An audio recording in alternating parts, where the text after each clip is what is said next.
오늘부터 노아에 관한 설교를 시작하기를 원합니다. 노아 시대 때 하나님의 홍수 심판이 있었습니다. 이 홍수 심판은 너무나 큰 심판입니다. 그리고 예수님께서 재림하시기 이전에 행하신 가장 큰 심판임을 알 수가 있습니다. 그리고 이 심판은 단지 지역적으로 일어난 것이 아니라 전 세계적으로 일어난 것임을 우리는 알 수가 있습니다. 왜냐하면 이 홍수에 관한 증거들이 전 세계에 있기 때문입니다. 저 멀리 남미나 아메리카에 사는 인디안 동굴에 홍수에 관한 벽화가 그림이 있고, 또한 그것에 관한 전설, 설화들이 있습니다. 그뿐만 아니라 중국을 보십시오. 중국의 한자 중에 배선자가 있습니다. 이 배선자는 배주자와 그리고 여덟 팔자와 입구로 형성되어 있습니다.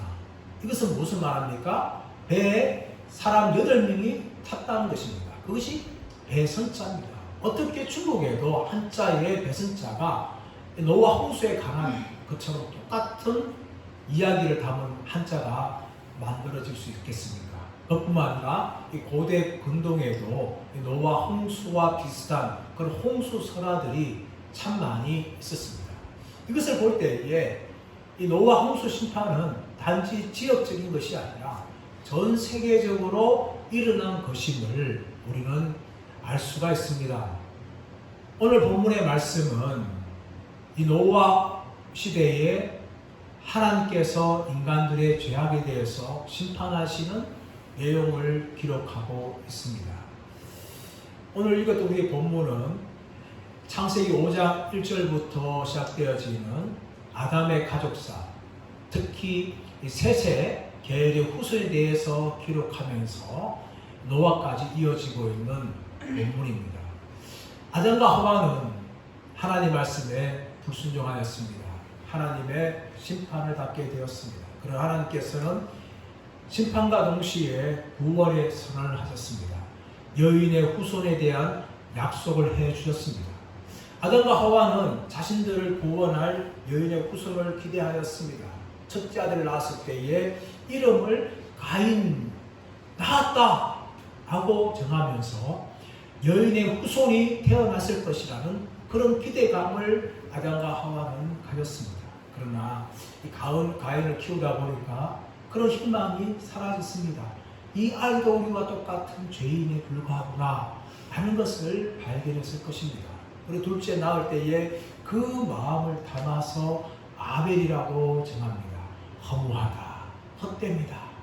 우리가 여인의 후손을 기다렸지만 여인의 후손이 아직까지 오지 않는구나. 그래서 헛됨, 허무라는 이름으로 둘째 아들의 이름을 정하였습니다. 시간이 지나서 가인과 아벨이 장성하였습니다. 어느 날 동시에 똑같이 하나님 앞에 제사를 드렸지만 하나님은 가인의 제사를 연락하지 아니하시고 아벨의 제사를 연락하였습니다.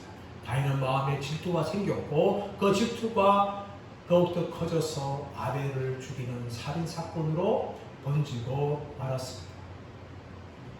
아담과 하와는 희망을 잃어버렸습니다. 하지만 아담과 하와가 동침하고 또 다른 아들을 낳았는데 이름을 셋이라 그렇게 부릅니다.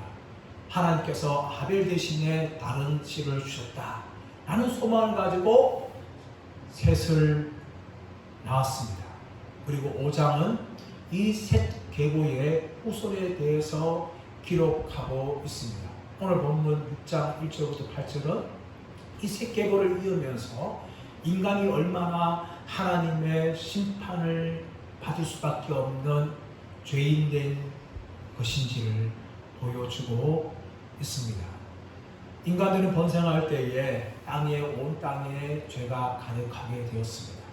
여기 이런 죄된 세상의 모습은 당시 노아 시대만이 아니라는 것은 우리는 알 수가 있습니다. 우리가 살고 있는 이 세상, 뉴스를 통해서 들려오는 사건과 사고들을 보십시오. 모두가 다 죄된 소식들입니다.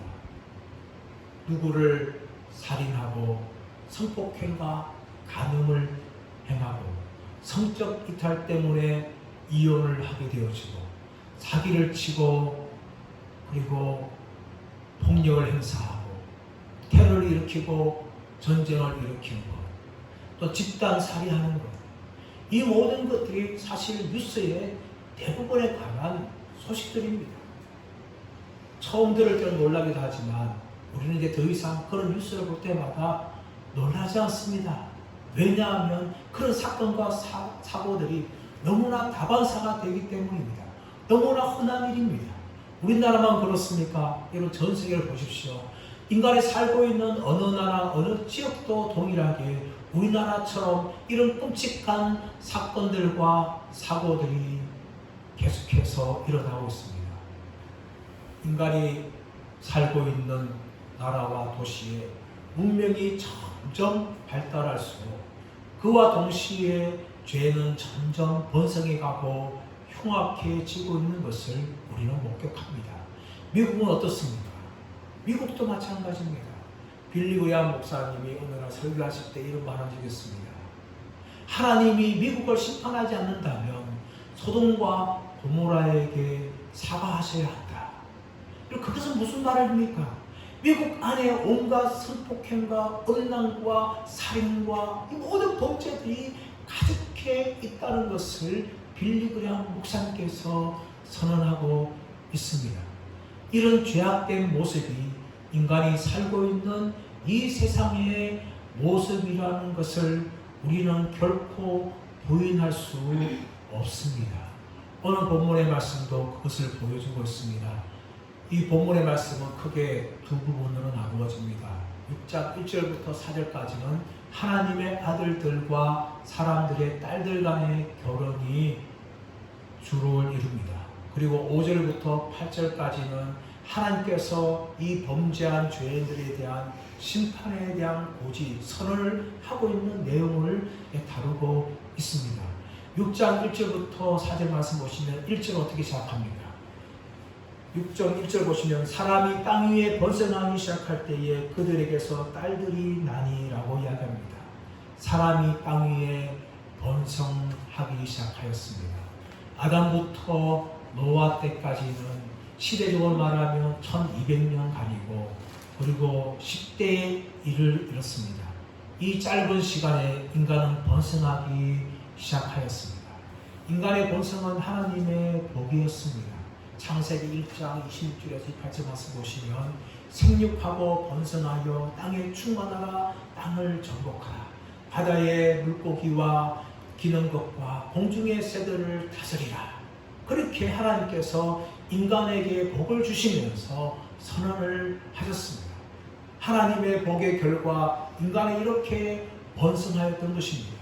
인간의 번성은 하나님의 복의 선언의 성취였습니다.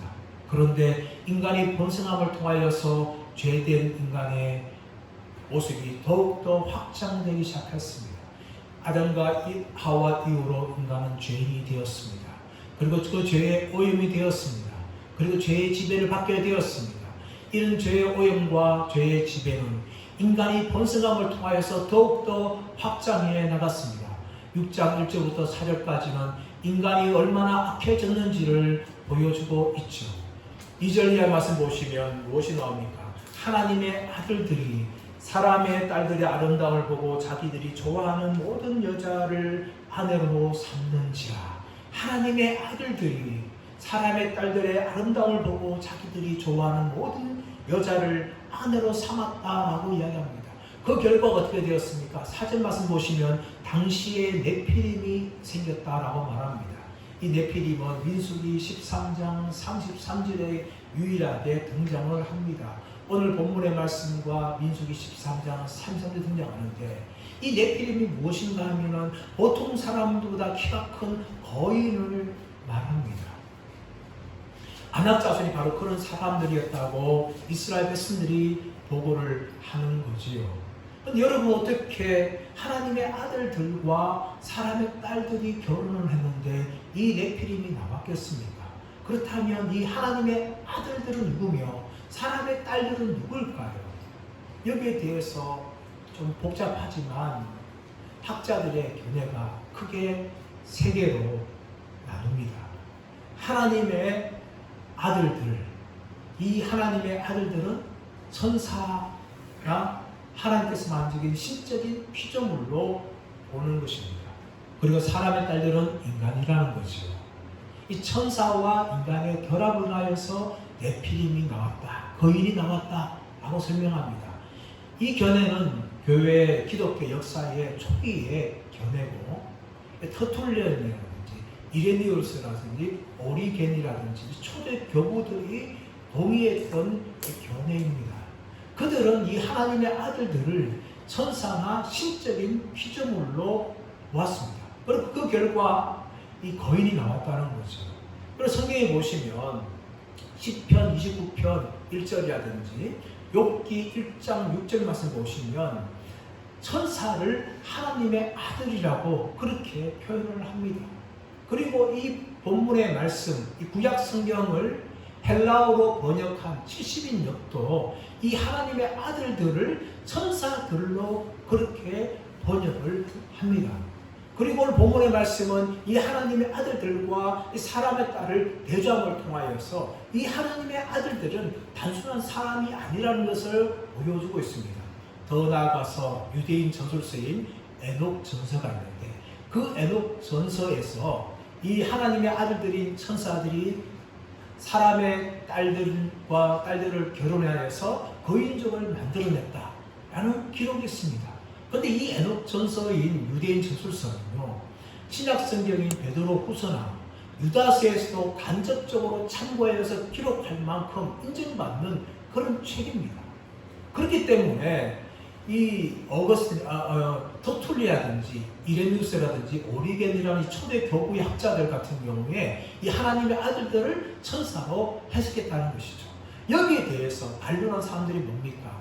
마태복음 22장 30절 말씀을 가지고 부활 때에는 시집도 가지 않고 장가도 가지 않고 하늘에 있는 천사와 같다 라는 예수의 말씀을 가지고 와서 이 견해에 대해서 반박을 합니다. 부활 때에는 장가도 가지 않고 시집도 가지 않고 하늘에 있는 천사가 같다. 하늘에 있는 천사는 시집도 가지 않고 장가도 가지 않는다. 그런데 어떻게 이 천사들이 사람과 결혼할 수 있느냐 하면서 이 견해를 반박하는 거죠. 물론 일리 있는 반박입니다. 하지만 여러분 잘 보십시오. 하늘에 있는 천사는 시집도 가고 장가도 가지 않을 수 있습니다. 하지만 하늘에서 쫓겨난 천사라면 말이 달라지는 것입니다. 그리고 예수님께서 설명하실 때에도 이 천사의 성이 없다든지 천사들이 사람과 결혼하지 못한다고 결코 말한 것은 아닙니다. 그러므로 이들의 주장처럼 얼마든지 하나님의 아들들을 천사로 볼 수도 있습니다. 두 번째 견해는 어떤 견해입니까? 이 하나님의 아들들을 보통 백성들이 아니라 왕족이라든지 통치자들로 해석합니다. 시편 29편, 사무엘하 10장 14절 말씀이라든지 이런 말씀 보시면 다윗의 계열을 아들들을 하나님의 아들로 그렇게 표현합니다. 그래서 고대 건동에서도 이 왕들을 신들의 아들들이라고 그렇게 표현한 부분이 많이 나옵니다. 그래서 이 견해를 주장한 사람들은 천사가 사람과 결혼할 수 없다는 것을 주장하면서 이 하나님의 아들들을 이 왕이라든지 통치자들로 해석합니다. 그런데 여러분 이 문제가 무엇입니까? 왕들이 해서 어떻게 이 거인족이 나올 수가 있겠냐는 거죠. 여기에 명점이 있습니다. 그리고 더 나아가서 세 번째 견해가 있습니다. 이 하나님의 아들들을 가인의 계열이 아니라 셋의 후손을 보는 거죠. 셋의 후손을 보고 사람의 아들들의 딸들을 가인 계열의 사람들로 봅니다. 그래서 경건한 하나님의 백성들과 불경건한 하나님의 백성들, 하나님을 믿는 사람들과 하나님을 믿지 않는 사람들과의 결합이라고 그렇게 주장합니다. 이 견해는 어거스틴 이하로 마르틴 루트라든지 종교개혁자인 칼빈도 이 견해에 동의를 하고 있습니다. 하지만 이 견해에도 맹점이 있습니다. 그것이 무엇인가 하면은 성경 어디에도 셋의 후손들에 대해서 하나님의 아들들이라고 그렇게 표현한 부분이 전혀 나오지 않는다는 거죠. 그리고 더 나아가서 믿는 자들과 믿지 않는 자들 결혼한다고 해서 어떻게 이 거인족이 나올 수가 있겠습니까? 그러고 이 견해도 사실 맹점이 있는 거죠. 이렇게 세 가지 견해가 이 하나님의 아들들이란 견해입니다. 그런데 이 세 가지 견해 어떤 것도 100% 맞다, 어떤 것도 100% 틀렸다, 잘못했다 라고 말할 수가 없어요. 어떤 학자가 이렇게 주장한다 해서 그것이 다 맞는 것이 아니라는 거죠. 어느 정도 거기에서 동의할 수 있겠지만 100% 진리라고는 말할 수가 없는 거예요. 이 하나님의 아들들이 천사들일 수도 있고 아니면 셋의 경건한 자손들일 수도 있지만 성경은 여기에 대해서 침묵을 하고 있는 것입니다. 성경은 무엇을 기록합니까? 그 당시에 얼마나 인간이 악해졌는지, 왜 하나님의 심판을 받아야 되는지에 대해서 그것을 설명하고 있고, 얼마나 인간이 악하여서 하나님의 뜻과 하나님의 통치를 거스르고 있는지를 우리에게 보여주고 있을 뿐입니다. 하나님의 아들들이 누구며 사랑의 딸들이 누군지에 대해서는 우리는 100% 정확하게 이해할 수가 없는 것입니다. 이렇게 인간의 죄가 번성하기 시작할 때에 하나님께서 그것을 보시죠. 3절 말씀 보시면 이렇게 말씀합니다. 여호와께서 이르시되 나의 영이 영원히 사람과 함께하지 아니하리니 이는 그들이 육신이 됨이라. 하나님께서 인간이 죄로 번성하게 되어지니까 나의 영이 그들과 영원히 함께하지 않겠다라고 합니다. 하나님의 영이 인간 가운데 영원히 머물지 않겠다라고 말씀하시는 것이죠. 그리고 그 이유가 무엇인가 하면 그들이 육신이 됨이라 라고 말합니다. 인간이 육신이라는 거죠. 여러분, 이것은 인간의 본질이 무엇인지를 우리에게 말합니다. 하나님은 영이십니다. 하나님은 영적인 존재예요. 그러나 인간은 영과 육으로 이루어졌습니다. 인간의 육신이라는 것은 인간이 하나님과 달리 철저히 육신적인 존재라는 것을 강조하는 거죠. 육신적인 존재는 무엇입니까? 바로 죄에 오염되고 죄에 대해서 지배를 받는 것입니다. 그리고 그 결과 인간은 죽어야 되는 존재이며 그리고 흙으로 돌아가야 될 존재라는 것을 보여줍니다. 더 나아가서 육신은 자기 힘으로 살아갈 수 없고 하나님의 도움이 없으면 살아갈 수 없는 존재라는 것을 육신이 의미하는 것입니다. 하나님께서는 인간이 육신이기 때문에 죄 가운데 노출되고 죄의 지배받을 수 없는 존재이기 때문에 내가 그들과 영원히 머물지 않겠다라고 선언하십니다. 그러면서 하나님께서는 3장 마저 보시면 3절 보시면 그러나 그들의 날은 120년이 되리라 하고 선언하십니다. 그러나 그들의 날은 120년이 되리라. 여러분, 이것이 무슨 말이겠습니까? 여기에 대해서 두 가지 견해가 있습니다. 하나는 이 120년 된다는 것은 인간의 최대 수명을 이야기한다라는 것입니다. 그리고 노아는 950세까지 살았습니다. 하지만 노아 이후에 이 홍수 심판 사건 이후에 인간들의 수명은 급격하게 짧아지는 것을 볼 수 있습니다. 아브라함도 175세, 이삭은 180세, 야곱은 147세. 점점 인간의 수명이 줄어들지요. 그러다가 요셉은 110세, 여호수아도 110세, 모세는 120세에 죽음을 맞이하고, 그러나 아론은 123세, 3살 더 120년 더 삽니다. 하지만 그 이후 인간들은 120년을 넘기는 인간이 거의 없습니다. 오늘날도 보십시오. 120살 이상 사는 사람이 없습니다. 인간의 수명이 이제 120년으로 줄어들었다라고 이렇게 해석하는 경우가 첫 번째 해석입니다. 어느 정도 일리가 있지 않습니까? 저희 장인어른도 120세 살기를 소원하였지만 86세에 소착하셨습니다. 또 다른 견해는 무엇인가 하면 이것은 하나님께서 홍수 심판까지 남은 기간을 이야기하는 것이다. 다시 말하면 120년을 인간에게 회개하고 하나님께 돌아올 수 있는 기간으로 주신 것이다 라고 설명하는 것입니다. 이 견해도 일리가 있는 게 뭔가 하면 노아가 이 방주에 대해서 480살부터 시작합니다. 그리고 언제 완성하는가 하면 노아가 600세 되는 해에 완성하고 그 해에 홍수가 내립니다. 딱 정확하게 120년이에요. 하나님께서 120년간 노아에게 방주를 지을 수 있게 하셨습니다. 그리고 노아는 120년 만에 방주를 완성하였고 방주가 완성하자 홍수 심판 사건이 있었던 것입니다. 그럴 때 보니까 이 120년은 하나님께서 인간에게 회개할 수 있는 기회를 주는 시간이라는 것을 우리는 알 수가 있는 거죠. 이 두 개에 저는 두 번째가 더 맞다고 생각하지만 첫 번째도 거의 틀리지 않습니다. 인간의 수명은 더 이상 120년을 살 수 없는 그런 삶을 지금도 살아가고 있기 때문에 첫 번째 견해도 일리가 있는 거지만 저는 두 번째 견해에 더 동의합니다. 왜 그렇습니까? 하나님께서는 120년 후에 홍수 심판을 정확하게 내리셨기 때문이에요.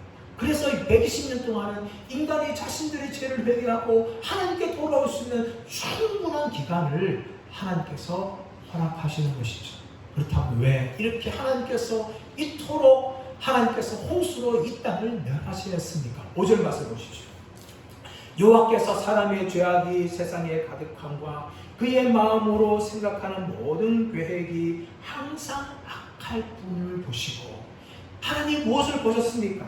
사람의 죄악이 세상에 가득함과 마음으로 생각하는 모든 계획이 항상 악할 뿐임을 하나님께서 보셨습니다. 여러분, 이 5절 말씀은 인간의 죄가 어떤 것인지를 보여주고 있어요. 인간의 죄는 행동 이전에 무엇보다 마음의 문제라는 것을 우리에게 보여줍니다. 항상 마음의 계획이 악할 뿐임을 보시고, 이미 마음이 죄로 물들었어요. 죄로 물들었기 때문에 그 죄가 우리의 행동으로 드러나는 것입니다. 그뿐만 아니라 죄는 파급력이 있습니다. 우리의 마음이 죄로 물들게 되니까 마음으로 끝나는 것이 아니라 행동으로 옮기게 되어지고, 나 한 사람만으로 끝나는 것이 아니라 온 세상이 죄로 가득하게 되었습니다. 그만큼 죄는 파급력이 있습니다. 더 나아가서 죄는 지속성이 있는 거예요. 항상 악할 뿌림을 보시고, 아담과 하와가 범죄하였지만 그 범죄의 결과는 인간의 모든 항상 악한 결과를 가지고 온 것입니다. 그 결과 인간은 죄로 물드는 거예요. 이것을 신학적인 용어로 전적 부패라고 말합니다. 전적 부패했다고 해서 인간이 선을 전혀 행할 수 없거나 선을 행하려는 열망과 의지가 전혀 없는 것을 말한 것이 아닙니다. 이 전적 부패는 인간의 마음이 죄로 철저하게 물들었다는 것을 말하고 있고, 인간의 한 모든 세상이 인간의 죄악된 본성으로 말미암아 항상 파괴되고 있다는 것을 보여주고 있는 것입니다. 그것이 전적 부패예요. 인간은 죄로 물들었습니다. 그런 말미암아 행하는 모든 것들이 선보다 죄와 악한 것들을 위해서 살아가고 지금도 죄를 짓고 살아가고 있습니다. 이것을 보신 하나님께서는 어떤 반응을 보이십니까? 6절 말씀 보시면 땅 위에 사람 지으셨음을 한탄하시고 마음에 근심하셨다라고 말합니다. 하나님께서는 인간의 죄악을 보시고 한탄하시고 근심하셨다라고 말합니다. 그러므로 여러분, 우리가 죄를 지을 때마다 우리는 이 부분을 두려워해야 되는 거예요. 여러분, 하나님께서 한탄하셨다, 사람 지으셨음을 한탄하셨다고 말합니다. 이 한탄했다는 것은 히브리어 단어 나함이라는 단어입니다. 이것은 후회하다는 거죠. 하나님의 후회하심은 우리 인간의 후회와 다릅니다. 민수기 23장 19절 말씀 보시면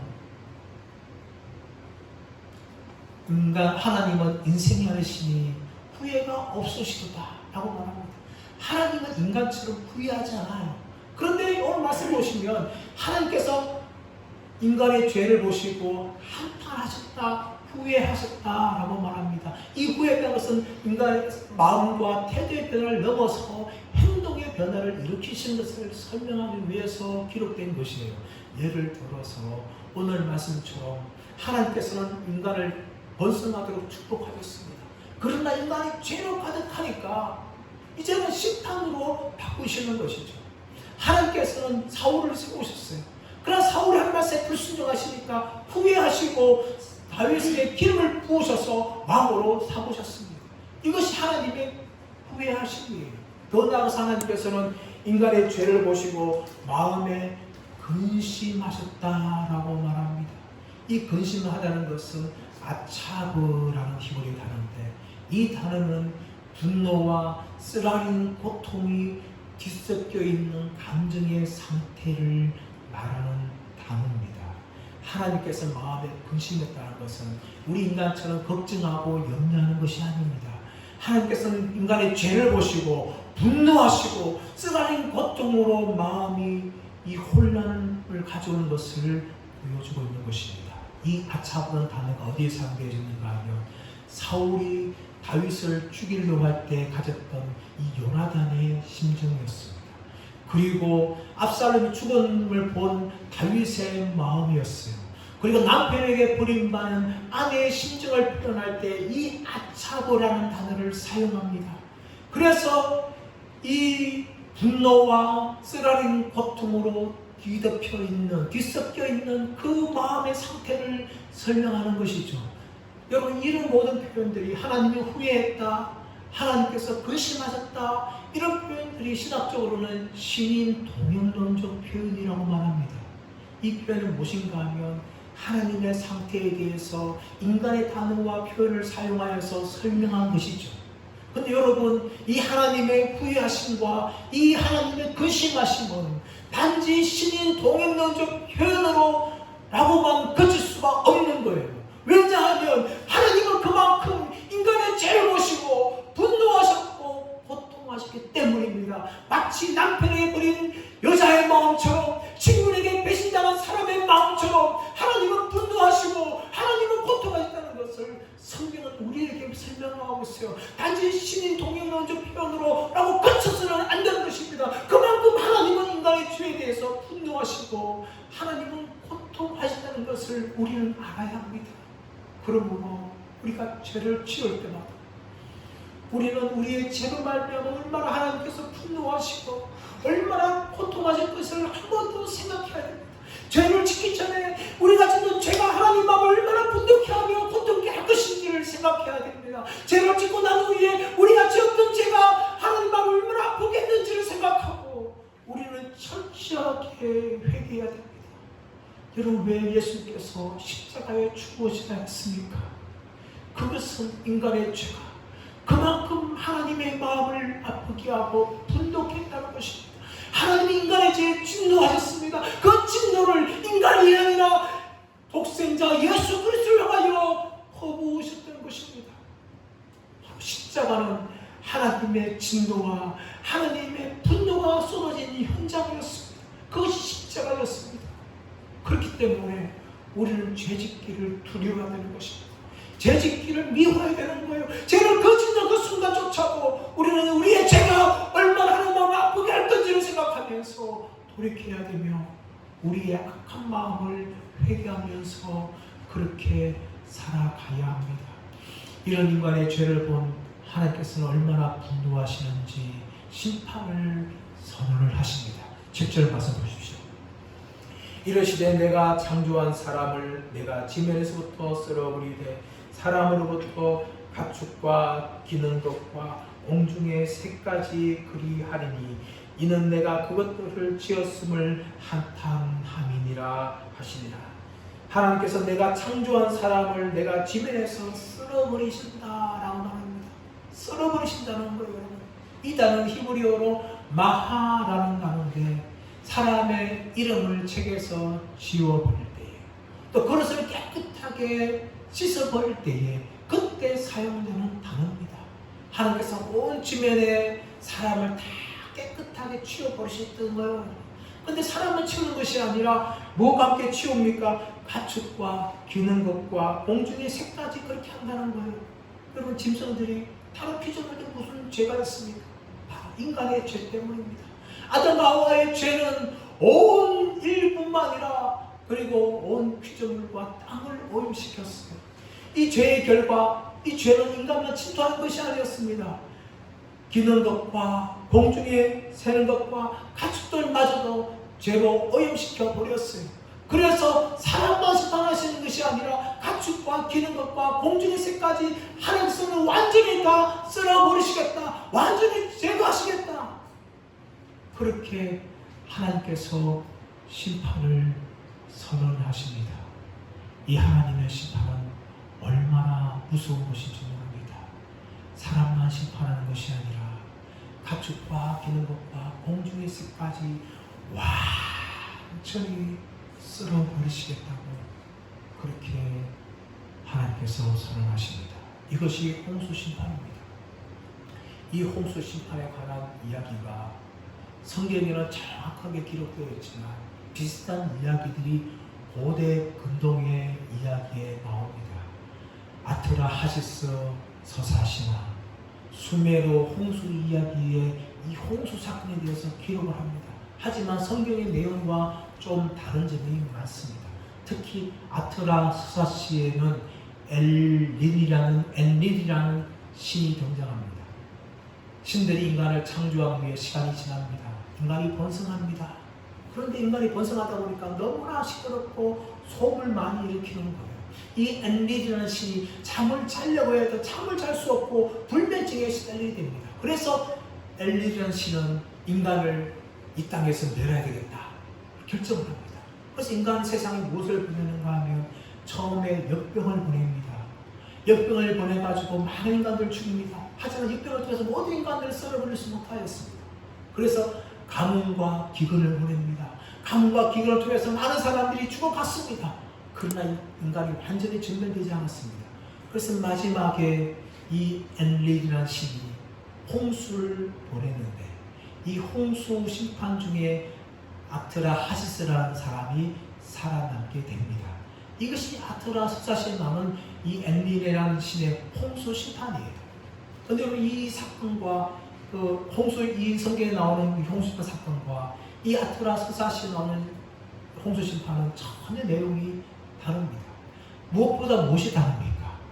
왜 홍수 심판을 했는가? 아트라 하시스 서사시에는 이 엔릴이라는 신이 인간을 만든 후에 인간이 번성하여서 너무나 시끄럽기 때문에 잠을 못 자서 인간을 심판했다는 어처구니 없는 이야기가 나오는 거죠. 그리고 홍수 심판을 하기 전에 역병이라든지 또 가뭄과 기근을 통해서 심판을 하였지만 다 실패해서 마지막 방법으로 홍수 심판을 했다고 그렇게 기록되어 있습니다. 하지만 성경에서는 그것이 아닙니다. 하나님께서 인간의 죄악을 인간을 심판하신 이유는 바로 인간의 죄 때문입니다. 인간이 번성함을 통하여서 온 땅에 죄로 가득했기 때문에 하나님께서 인간을 쓸어버리시려 결정하셨고 또 역병이라든지 가뭄과 기근을 통해서 실패해서 홍수를 판 것이 아니라 처음부터 홍수를 통하여서 인간을 완전히 썰어버리실 것을 그렇게 결정을 하시던 것입니다. 인간의 죄는 홍수 심판을 가져온 것이고 홍수 심판은 인간을 이 땅에서 완전히 다 썰어버렸고 가축과 기는 것과 공주의 새까지 다 썰어버리셨습니다. 그런데 이 와중에도 구원을 받은 사람이 있습니다. 그 사람이 누굽니까? 노아입니다. 8절 가서 보시죠. 그러나 노아는 여호와께 은혜를 입었더라 라고 이야기합니다. 노아가 홍수 심판에서 구원받은 이유가 무엇이라고 말하고 있습니까? 8절 말씀 분명하게 이야기합니다. 노아는 여호와께 은혜를 입었더라. 이 말을 다시 번역하면 노아는 여호와께 발견되었더라 라고 번역을 할 수가 있습니다.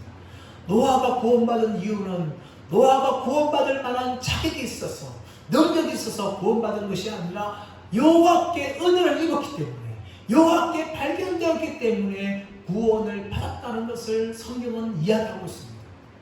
그럼 노아의 구원만 그러합니까? 그렇지 않습니다. 우리의 구원은 마찬가지입니다.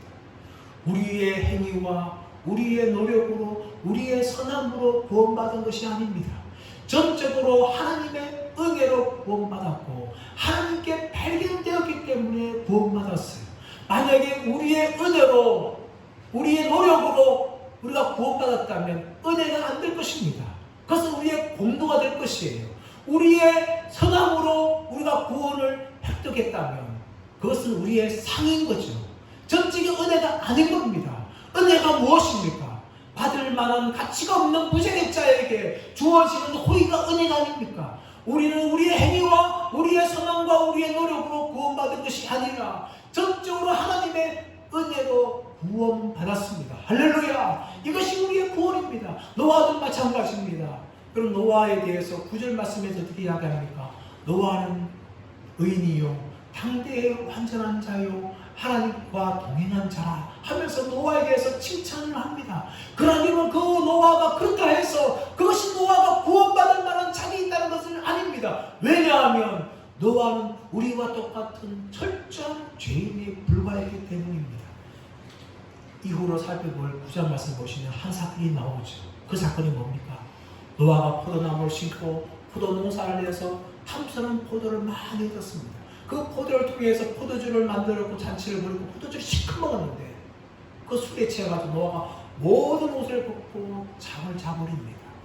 그때 함이 와서 보고 형제들이 이야기하지만 이 셈과 야벳이 뒤로 돌아와서 아버지의 수치를 덮어버립니다. 이 일을 깨고 나서 알고 난 노아는 함의 아들 가나안을 저주하고 셈과 야벳을 축복합니다. 여러분, 이 창세기 9장에 나오는 노아의 술 취한 사건이 무엇을 보여주는 겁니까? 바로 노아가 우리와 똑같은 죄인에 불과하다는 것을 우리에게 보여주고 있는 거예요. 노아가 의인이며 당대의 완전한 자고 하나님과 동행하는 것은 구원의 조건이 아니라 하나님의 입은 결과였음을 알 수가 있는 거예요. 하나님의 은혜를 입은 결과로서 노아는 그 어두운 시대에 죄악이 가득한 그 시대에 의인으로 완전한 자로 하나님과 동행한 자로 살아갈 수가 있었다는 것을 보여주는 것입니다. 여러분, 의인이며 완전한 자고 하나님과 동행한 노아조차도 하나님의 은혜 없이는 구원을 받을 수가 없습니다.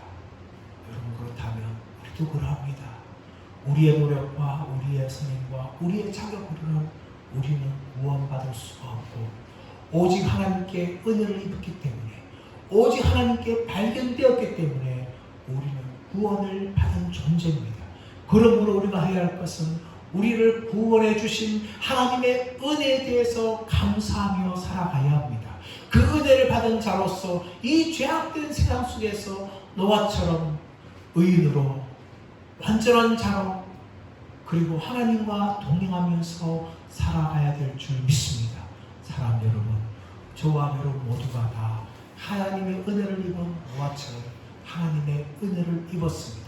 그 은혜를 입은 자로서 우리의 구원에 대해서 평생 감사하면서 하나님 앞에 죄짓기를 두려워하고 하나님과 동행하며 살아가는 은혜의 사람들 되시기를 예수님의 이름으로 축원합니다.